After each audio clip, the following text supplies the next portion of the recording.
नमस्कार साथियों, मैं नवीन कुशवाहा। यस एकेडमी सूरत यूट्यूब चैनल पर आप सभी का स्वागत है। आज हम पूर्वालोकन में पढ़ने जा रहे हैं मौर्योत्तर काल। इसके पहले का वीडियो अगर आपने नहीं देखा है मौर्य काल का तो वो देख लीजिएगा। तो आइए शुरू करते हैं मौर्योत्तर काल। घटना चक्र पूर्वालोकन से की सीरीज चल रही है। ठीक है दोस्तों, तो जितने भी क्वेश्चन पूछे गए हैं वही आते हैं पूर्वालोकन में, आप अच्छी तरह जानते हैं। ठीक है, तो आइए शुरू करते हैं। फर्स्ट क्वेश्चन, निम्नलिखित में से किस हिंद यवन शासक ने शीशे के सिक्के जारी किए थे?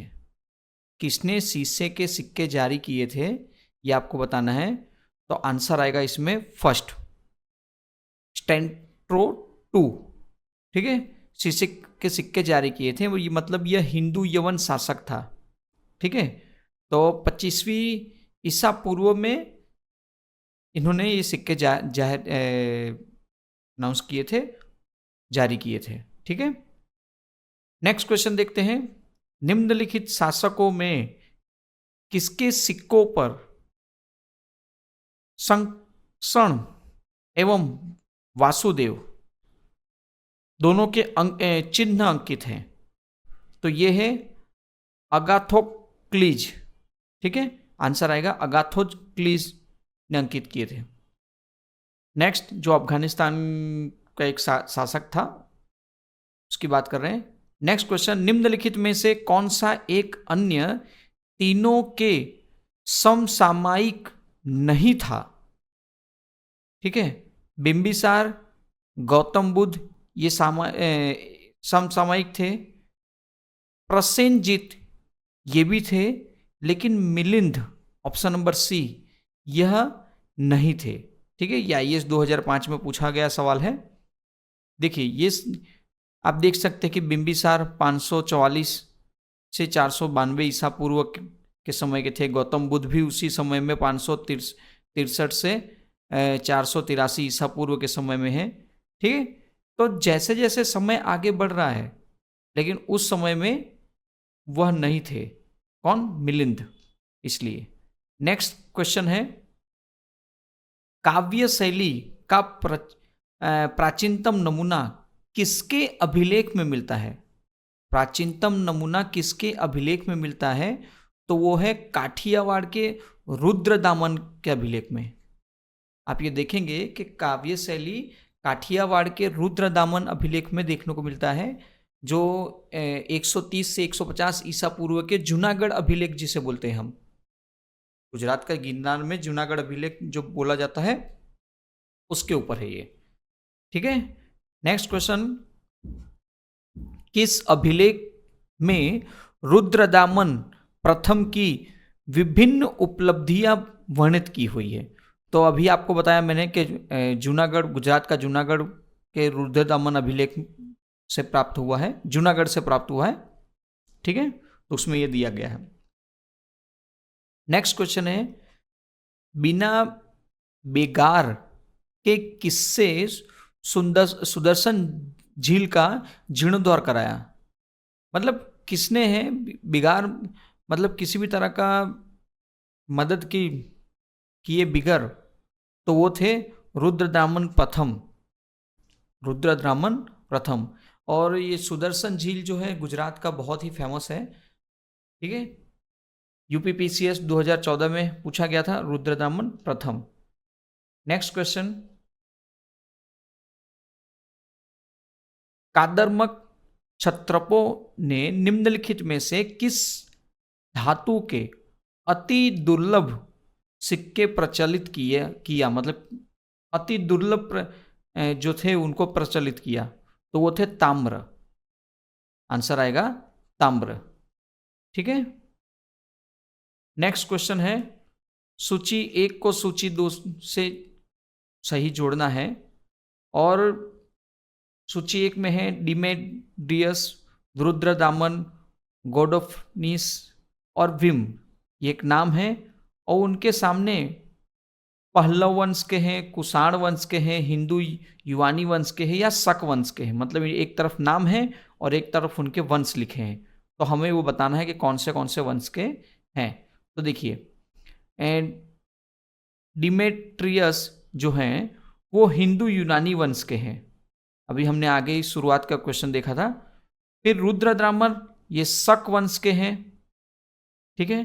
फिर हम विम को देख लेते हैं कि विम जो हैं वो कुषाण वंश के हैं। तो ऑब्वियसली अगर आपको एक नहीं भी समझ में आ रहा है तो आप उसे फाइनली आंसर में ले जा सकते हैं, ऑप्शन नंबर सी। अगर वीडियो स्लो लगे आपको कि पढ़ाने में हम बहुत स्लो हैं, तो आप इस वीडियो की स्पीड बढ़ा के इसे आप देख सकते हैं कंटिन्यू, ठीक है। नेक्स्ट है उत्तरी तथा उत्तरी पश्चिम भारत में सर्वाधिक संख्या में तांबे के सिक्के को जारी किया था, तो किसने किया था? तो ये किया था कुषाणों ने। उस समय में स्वर्ण सिक्कों का जो प्रचलन था वो इंडो ग्रीक राजाओं ने करवाया था। ये यहाँ पे लिखा भी है, देखिए, इंडो ग्रीक राजाओं ने करवाया था, ठीक है। तो यहाँ पर जो बोला गया है कि हमें सिक्कों के बारे में कि सर्वाधिक संख्या में तांबे के सिक्के तो कुषाणों द्वारा है। नेक्स्ट क्वेश्चन, प्राचीन भारत में निम्न में से किस एक ने नियमित रूप से सोने के सिक्के चलाए थे? तो वह थे कुषाण। इस समय में जो मौर्य काल में सोने के सिक्के होते थे वो बेहद ही शुद्ध होते थे, किसी भी तरह का उसमें मिलावटी नहीं होता था। ये आपको देखने को मिलेंगे। ये यूपी लोअर में पूछा गया था 2004 में। नेक्स्ट क्वेश्चन है, बुद्ध का सिक्के मतलब बुद्ध के का किसके सिक्के पर अंकित हुआ है? बुद्ध भगवान जो है वो किसके सिक्के, मतलब कनिष्क के सिक्के में वो अंकित हुए। यूपीपीसीएस 2010 में पूछा गया सवाल है, ठीक है। नेक्स्ट है, निम्नलिखित में से किस शासक को सर्वप्रथम सोने के सिक्के जारी करने का श्रेय जाता है? सर्वप्रथम सोने के सिक्के जारी करने का श्रेय जाता है तो वो है विम कडफिसेज। क्या नाम है? विड कडफिसेज। कुछ नाम ऐसे होते हैं कि जिसे कंफ्यूजन होता है, लेकिन आप समझ सकते हैं। नेक्स्ट क्वेश्चन है क्वेश्चन नंबर 13, निम्नलिखित में से किसने भारत में स्वर्ण सिक्कों का प्रचलन नियमित रूप के लिए किया गया था? तो विम कडफिसेस ने किया था, जो कुषाण वंशीय शासक थे, ठीक है। नेक्स्ट क्वेश्चन है, इनमें से किसने सर्वप्रथम व्यापार पैमाने पर स्वर्ण मुद्रा का प्रचलन किया? मतलब अब व्यापार में भी गोल्ड के सिक्के सभी जगह प्रचलित होने लगे। तो अभी हमने आप जो आंसर देखा विम कडफिसेस, ठीक है, कुषाण शासक। नेक्स्ट, योद्धेश सिक्कों पर किस देवता का चित्र देखने को मिलता है? तो कार्तिकेय, जो शंकर भगवान के पुत्र थे, कार्तिकेय, ठीक है। तो option number D. Next, Kanishka के सारनाथ बौद्ध प्रतिमा अभिलेख की तिथि क्या है? कनिष्क द्वारा जो सारनाथ में बौद्ध प्रतिमा अभिलेख है उसकी तिथि क्या है? तो वो है ईस्वीसन 81, ये याद रखिएगा, ठीक है। नेक्स्ट है क्वेश्चन, कुषाण शासक कनिष्क का राज्याभिषेक किस सन में हुआ था? कुषाण शासक कनिष्क का राज्याभिषेक किस सन में हुआ था? तो वो हुआ था 78 एडी, ठीक है। इसी समय में आप शक संवत की शुरुआत भी हुई थी। इस समय में कह सकते हैं हम शक संवत की शुरुआत भी इसी समय में इनके शासनकाल में ही हुई थी। नेक्स्ट क्वेश्चन देखते हैं, शक संवत कब प्रारंभ किया गया था? तो जैसे अभी हमने थोड़ी देर पहले बताया 78 ईस्वी सन में, ठीक है। नेक्स्ट क्वेश्चन देखते हैं 19 नंबर, विक्रम एवं शक संवतों में कितना अंतर है वर्षों का? तो वह करीब करीब 135 वर्षों का है। ठीक है, कैलेंडर से 57 जोड़ देने पर विक्रम संवत शुरू होता है। देखिए यहाँ पे पूरा उसका फॉर्मूला है। ठीक है, तो कितना गैप देखने को मिलता है विक्रम संवत और शक संवत में? तो विक्रम संवत और शक संवत में 135 वर्षों का हमें गैप देखने को मिलता है, ये याद रखिएगा। नेक्स्ट देखते हैं, शक संवत पर आधारित राष्ट्रीय पंचांग कैलेंडर का एक चैत्र ग्रेगोरियन कैलेंडर पर आधारित 365 दिन के सामान्य वर्ष की निम्नलिखित तिथियों में किस एक के तुलन रूप है, मतलब समान देखने को मिल सकता है? तो वह है 22 मार्च, अथवा तो आप उसे बोल सकते हैं कि 21 मार्च। ठीक है, आप वो लीप ईयर और विदाउट लीप ईयर का जो काउंटिंग होता है उस हिसाब से हम 22 मार्च काउंट करेंगे। ये 2014 में पूछा गया है सवाल, ये याद रखिएगा। ठीक है, जो कह सकते हैं कि चैत्र महीना होता है जिसे, तो चैत्र महीना मार्च महीने से शुरू होता है। ठीक है, जैसे कह सकते हैं कि अगर 365 दिन है, 365 दिन है तो 22 मार्च से शुरू हो रहा है, और 366 मतलब लीप ईयर है तो 21 मार्च से शुरू होता है, ये याद रखिएगा। ठीक है, नेक्स्ट, विक्रम संवत कब से प्रारंभ होता है? तो विक्रम संवत प्रारंभ होता है 57 ईसा पूर्व से, 57 ईसा पूर्व से प्रारंभ होता है, हुआ है मतलब। नेक्स्ट क्वेश्चन है, निम्नलिखित में से कौन सा वर्ष दिसंबर 2009 के शक संवत का वर्ष है? निम्नलिखित में से कौन सा वर्ष दिसंबर 2009 के शक संवत का वर्ष है?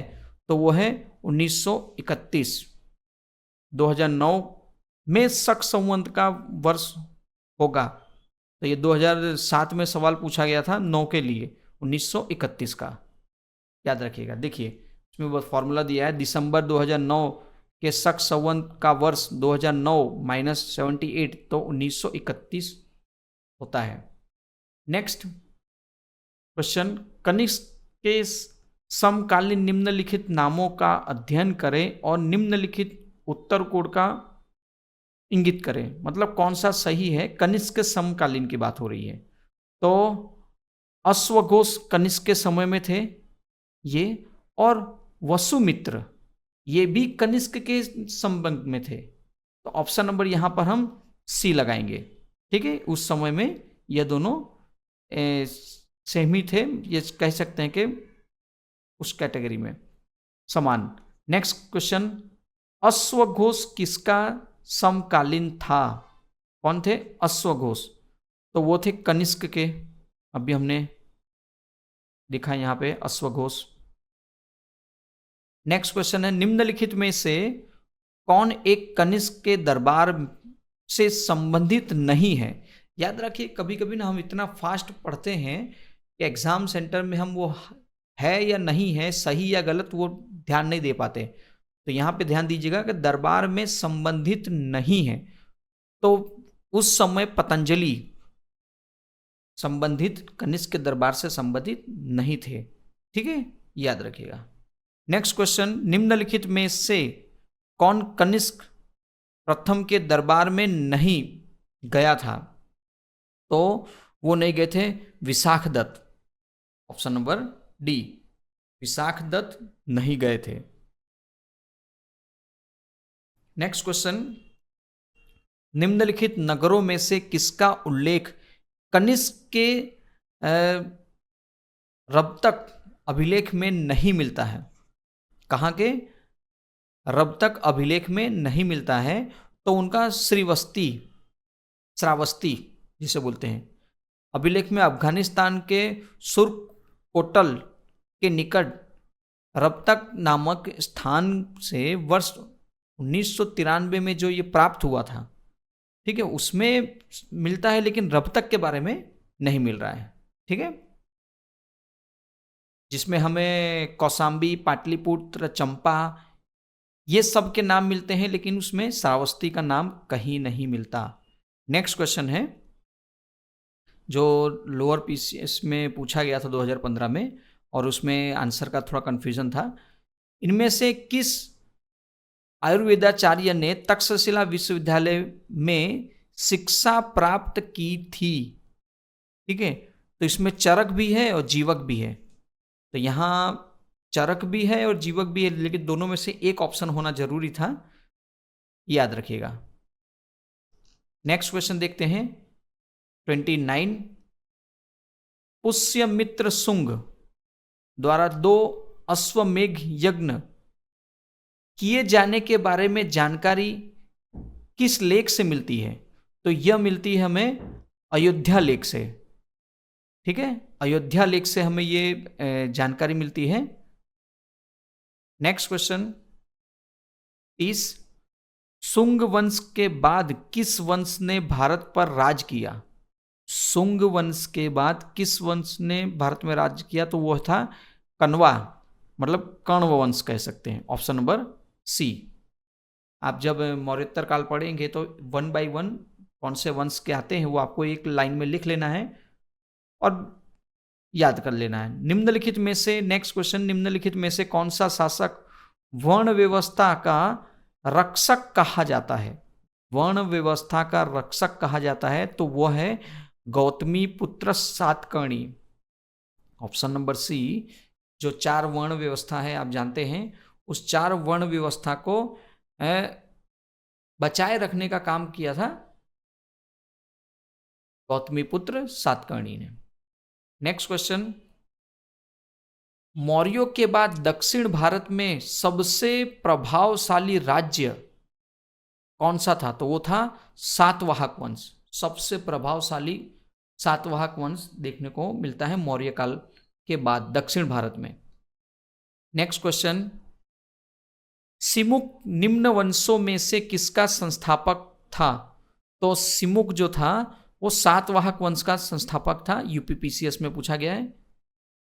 नेक्स्ट। किस चीनी जनरल ने कनिष्क को हराया था? कनिष्क को हराया था तो वो था पांचाऊ। एक याद रखिएगा, पांचाऊ ने कनिष्क को हराया था, चीनी जनरल ने। Next question. निम्न में से किस वंश के साम्राज्य की सीमाएं भारत के बाहर तक फैली थी? तो इस समय में आप मौर्य वंश का नाम भी देखेंगे और साथ साथ में कुषाण का भी देखेंगे, कुषाण वंश भी। जैसे ही मौर्य वंश कंप्लीट फिनिश हो रहा है तो कुषाण वंश भी उसी तरह वह शासन कंटिन्यू कर पा रहे हैं। तो यहाँ बी और सी दोनों आ सकते हैं, लेकिन ऑप्शन एक ही होना चाहिए। ठीक है। नेक्स्ट क्वेश्चन है 36। बाल विवाह की प्रथा प्रारंभ हुई तो कब से हुई? कुषाण काल से। बाल विवाह प्रथा जो है वो कुषाण काल के समय से ही प्रारंभ हुई थी, ये याद रखिएगा। नेक्स्ट क्वेश्चन देखते हैं 37। निम्नलिखित युगों में से कौन सा सही सुमेलित है? यहां सही सुमेलित बताना है। ठीक है। हड़प्पा सभ्यता, चित्र धूसर मुद्र भांड, गलत। कुषाण गांधार कला शैली, तो ये गांधार कला शैली सही है। मुगल अंजरा चित्रकारी और मराठा पहाड़ी चित्र शैली कब पूछा गया था? तो देखिए आईएएस में और छत्तीसगढ़ पीसीएस में दोनों में पूछा गया है। ठीक है।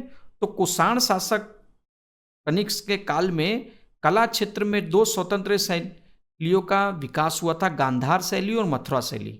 याद रखिएगा, गांधार के साथ साथ में यहाँ पर एक आपको याद रखना है मथुरा शैली भी याद रखिएगा, साथ में गांधार और मथुरा शैली। नेक्स्ट क्वेश्चन देखते हैं। कला की गांधार शैली निम्न समय में फली फूली, तो वो कुषाण के समय में फैली हुई थी, यह भी हमने देखा। नेक्स्ट क्वेश्चन है 39। राजवंश हैं और सिक्कों के धातु कौन सुमेलित नहीं है, ये पूछा गया है, याद रखिएगा। क्या बोला गया है कि कौन सा सुमेलित नहीं है? तो देखिए कुषाण के समय में स्वर्ण और ताम्र के सिक्के बने हैं, ये सही है। गुप्त काल में स्वर्ण एवं रजत के सिक्के भी देखने को मिलते हैं, ये सही है। सातवाहक वंश के समय में स्वर्ण के सिक्के, ये गलत है। और कलचुरी में स्वर्ण, रजत और ताम्र सभी देखने को मिलते हैं। तो सातवाहक वंश के समय में हमें स्वर्ण के सिक्के नहीं दिखने को मिलते हैं। ठीक है, तो उस समय में जो सातवाहक के ने स्वर्ण के सिक्के नहीं चलवाए थे, इसलिए नहीं देखने को मिलते हैं, याद रखिएगा। देखिए यहाँ पे लिखा है कि सिक्के नहीं चलवाए थे इन्होंने स्वर्ण के, इसलिए। नेक्स्ट क्वेश्चन है, सूची 1 को सूची 2 से जोड़ना है। गांधार कला, तो आप सभी जानते हैं कि गांधार कला है जो वो कुषाणों का है। जूनागढ़ अभिलेख, तो जूनागढ़ अभिलेख रुद्रदामन प्रथम का है। मिलिंद पन्हो, ये मिलिंद पन्हो जो है मिनांडर का है। और तक्षशिला लेख पतिक, ठीक है, पतिक, ऑप्शन नंबर सी। 4 क्वेश्चनों का एक क्वेश्चन में सम्मिलित कर दिया गया है, तो हमें इस तरह याद रखना होगा, जो जब आता है पहले उसे मिला लीजिए और बाद में उसे आप प्लस माइनस करिए, क्योंकि कभी कभी ऐसा होता है कि 1 से 2 नहीं समझ में आते। 41 क्वेश्चन, अफगानिस्तान का बामियान प्रसिद्ध था, मतलब अफगानिस्तान का बामियान प्रसिद्ध था, किस लिए प्रसिद्ध था? तो बुद्ध की प्रतिमा के लिए। आप सभी जानते हैं कि अफगानिस्तान में बामियान पहाड़ियों में काटकर बनाई गई बुद्ध की प्रतिमा एक प्रसिद्ध है, ठीक है। लेकिन आप ये भी जानते हैं कि अफगानिस्तान में तालिबान शासन ने इस बुद्ध की प्रतिमा को नष्ट कर दिया था। आपने देखा होगा, भी लॉकडाउन के पहले की बात है, जब भी वहाँ तालिबानियों ने कब्जा कर लिया तो इस बुद्ध की प्रतिमा को क्या किया, नष्ट कर दिया, ठीक है। नेक्स्ट, पहाड़ को काट के बनाया गया था, कौन से पहाड़ को?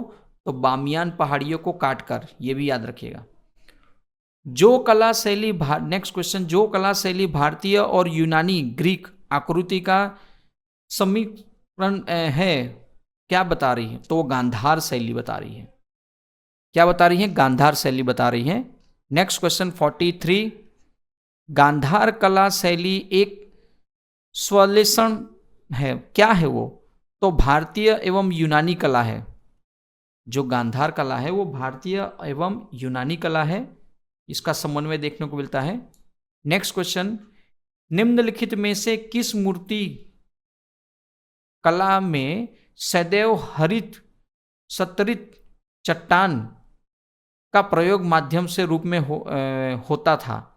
तो वो है मथुरा मूर्ति, मथुरा मूर्ति कला या गांधार कला जो बता रहे हैं। गांधार कला में सदैव हरित प्रति या शिष्ट चट्टान, ठीक है, का प्रयोग होता है मूर्तियां बनाने के लिए। नेक्स्ट है, प्राचीन कला के भारत पर आक्रमणों के संबंध में निम्नलिखित में से कौन सा सही कालक्रम है? ठीक है, तो कौन सा सही कालक्रम है? तो सबसे पहले यूनानी, फिर शक और फिर कुषाण थे, ऑप्शन नंबर ए। भारत में ब्रह्मा आक्रमणों, बाह्य आक्रमणों के कालक्रम की सही बात करें तो यूनानी 326 ईसा पूर्व में सिकंदर महान, फिर शकों द्वारा और फिर कुषाण द्वारा यह कंटिन्यू हुआ था। तो ऑप्शन यहां होगा ए। नेक्स्ट क्वेश्चन है, पहला ईरानी शासक जिसने भारत में कुछ भाग को अपने अधीन किया था, तो वह कौन था? तो डेरियस प्रथम, पूछा गया कई बार सवाल, डेरियस प्रथम। नेक्स्ट क्वेश्चन है, निम्नलिखित राजवंशों में सबसे पुराना राजवंश कौन सा है? तो वो है सातवाहक वंश। सबसे पुराना राजवंश अगर पूछा जाए तो सातवाहक वंश है, ये याद रखना है। नेक्स्ट 48, आंध्र सातवाहक राजाओं की सबसे लंबी सूची किस पुराण में मिलती है? सबसे लंबी सूची तो वो है मत्स्य पुराण, मत्स्य पुराण, ऑप्शन नंबर सी। कितने राजाओं की मिलती है? तो 29 राजाओं की, ठीक है। नेक्स्ट, सातवाहनों की राजधानी क्या थी? तो उनकी राजधानी थी अमरावती, अमरावती राजधानी थी। नेक्स्ट क्वेश्चन 50, निम्नलिखित में से कौन सा स्थान सातवाहकों की राजधानी थी, तो वो प्रतिष्ठान। देखिए, सातवाहकों की राजधानी एक अमरावती थी, यहाँ पे लिखा है सातवाहकों की वास्तविक राजधानी प्रतिष्ठान, ठीक है, वो थी। लेकिन बाद में उसे अमरावती भी नाम से जाना जाता था, तो अमरावती राजधानी बनाई गई। ठीक है, नेक्स्ट क्वेश्चन 51, निम्नलिखित शासकों में किसके लिए एक एका ब्राह्मण प्रयुक्त हुआ है? एका ब्राह्मण, तो गौतमी पुत्र सातकर्णी के लिए, ऑप्शन नंबर सी। ये याद रखिएगा, एका ब्राह्मण किसको कहा गया है? तो वो कहा गया है गौतमी पुत्र सातकर्णी को। यूपी आरओ का क्वेश्चन है। नेक्स्ट 52, एक तरफ राजवंश है और एक तरफ उनकी राजधानियां हैं, हमें वो बताना है। तो शुंग की पाटलिपुत्र है, ठीक है, फिर बाद में शुंग की पाटलिपुत्र है, उसके बाद में सातवाहकों का बात करें तो वो पैठन, ठीक, कंदम, तो कंदम का आएगा बनवासी और चंदेल, महोबा। ठीक है, तो option number A. Next question, निम्नलिखित को कालक्रमानुसार व्यवस्थित बनाना है। सातवाहक, वाकाटक और चालुक्य। तो सिंपल है, सबसे पहले सातवाहक वंश आए थे, उसके बाद वाकाटक वंश थे और उसके बाद चालुक्य वंश थे। ये सीक्वेंस कंटिन्यू है, तो ऑप्शन नंबर डी आएगा 53। 54 में कथन और कारण, कथन कारण वाले क्वेश्चन है।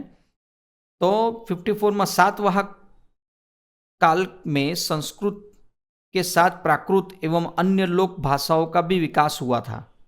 ठीक है, ये सही है। सातवाहक राजाओं ने साहित्य रचना के लिए संस्कृत तथा अन्य लोक भाषाओं को अपनाया था। ठीक है, तो यहां ये भी सही है, मतलब ए और आर दोनों सही हैं, लेकिन लेकिन क्या है कि ए सही स्पष्टीकरण आर है। देखिए, ऊपर का याद रखिएगा, सात कथन और कारण वाले जो क्वेश्चन होता है ना, हमें लगता है कि दोनों सही हैं और सही हैं, लेकिन जब इनका कथन का कारण से मिलाप हो रहा है, सही है कि नहीं है ये जानना है, तो ये दोनों का मिलाप हो रहा है, तो ऑप्शन नंबर ए आएगा। ठीक है, नेक्स्ट क्वेश्चन, सातवाहक शासकों के संदर्भ में निम्नलिखित कथनों में से कौन सा सत्य है? सातवाहक नरेश प्राकृत भाषा के पोषक थे, सही है। सातवाहक काल के कला लोक पक्ष में अधिक प्रोत्साहन मिला, ये भी सही है, तो ऑप्शन नंबर बी, फर्स्ट और सेकंड हमने अभी थोड़ी देर पहले देखा। नेक्स्ट क्वेश्चन है, निम्नलिखित में से कौन सा युग्म सही सुमेलित नहीं है? एक तरफ अभिलेख है और एक तरफ शासक है।